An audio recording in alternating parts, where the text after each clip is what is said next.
Today I'm going to tell you how I scored 100 out of 100 in business studies class 12th।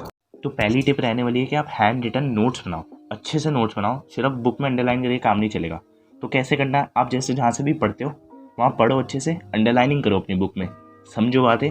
फिर घर आओ, फिर book खोलो, read करो एक टॉपिक, उसे ऐसा हाथ रख के याद करो और फिर नोट्स में लिख दो। फिर सिमिलरली एक सेकेंड टॉपिक रीड करा, याद करा हाथ रख के, और फिर उसे नोट्स में लिख दिया। तो आपको ऐसे ही करना है। हाँ, तो सेकंड टिप रहने वाली है कि आप एनसीईआरटी रेफ़र करो। एनसीईआरटी बेस्ट है।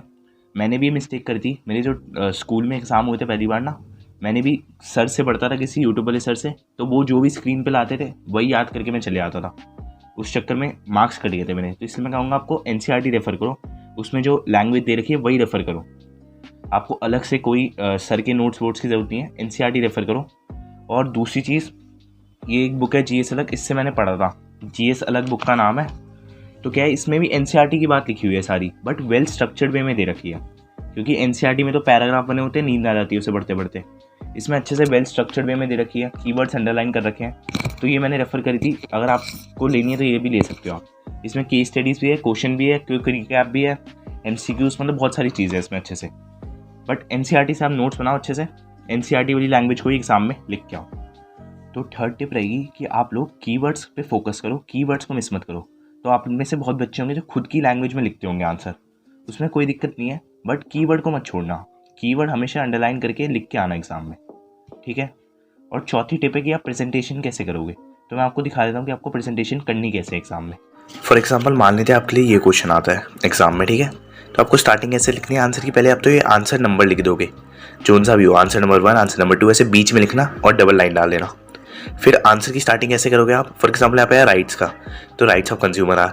अगर रिस्पॉन्सिबिलिटीज होता है, responsibilities of consumer are. Factors affecting working capital requirement पूछता, तो factors affecting working capital requirements are. फिर जो आपका पॉइंट होगा उसकी जो हेडिंग होगी उसे आप बड़ा बड़ा लिखोगे, या तो कैपिटल लेटर्स में लिखोगे, और फिर उसे एक बॉक्स में क्लोज कर दोगे, ठीक है।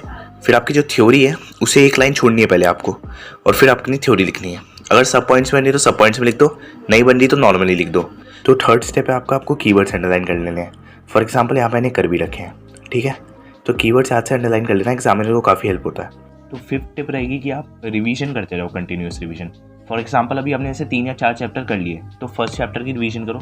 ऐसा कर लो, आप एक टाइम बना लो कि एक हफ्ते में एक चैप्टर की रिवीजन मैं करूँगा बिजनेस स्टडीज़ में से, ठीक है।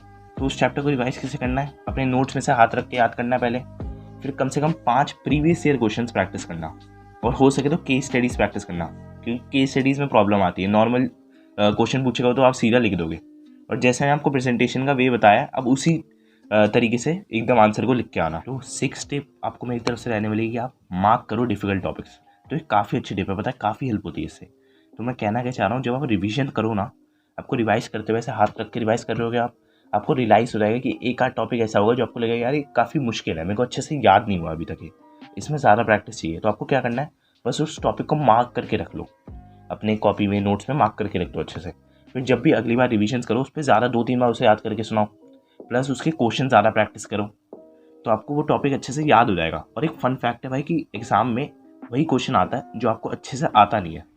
जो टॉपिक आपको मुश्किल लगता है उसी में से आता है most of the time question. तो इसलिए जो टॉपिक आपको मुश्किल लग रहा है उसे मार्क करो, उसको ज़्यादा 2-3 बार ज़्यादा अच्छे से सुनाओ, और उससे क्या करो, उसके क्वेश्चन प्रैक्टिस करो ज़्यादा से ज़्यादा। तो 7 टिप है कि यार इन्जॉय करो स्टडीज़ को, मज़े लो स्टडीज़ को, अच्छे से पढ़ो। मज़े से पढ़ोगे तो आपको खुद इंटरेस्ट आएगा, तभी पढ़ने में का मज़ा भी आता है, ठीक है। तो नॉलेज इज़ फन, आपने सुना होगा, अच्छे से नॉलेज का मज़ा लो, अच्छे से पढ़ो, ठीक है। जैसे गेम खेलते हो, गेम खेलने में मज़ा आता है, वैसे ही पढ़ाई में भी एग्जाम्पल्स पढ़ो बिजनेस स्टडीज़ के, इतने मतलब बढ़िया बढ़िया एग्जाम्पल्स होते हैं। अच्छे से पढ़ो और इन्जॉय करो स्टडीज़ को, और best of luck for your business studies preparation.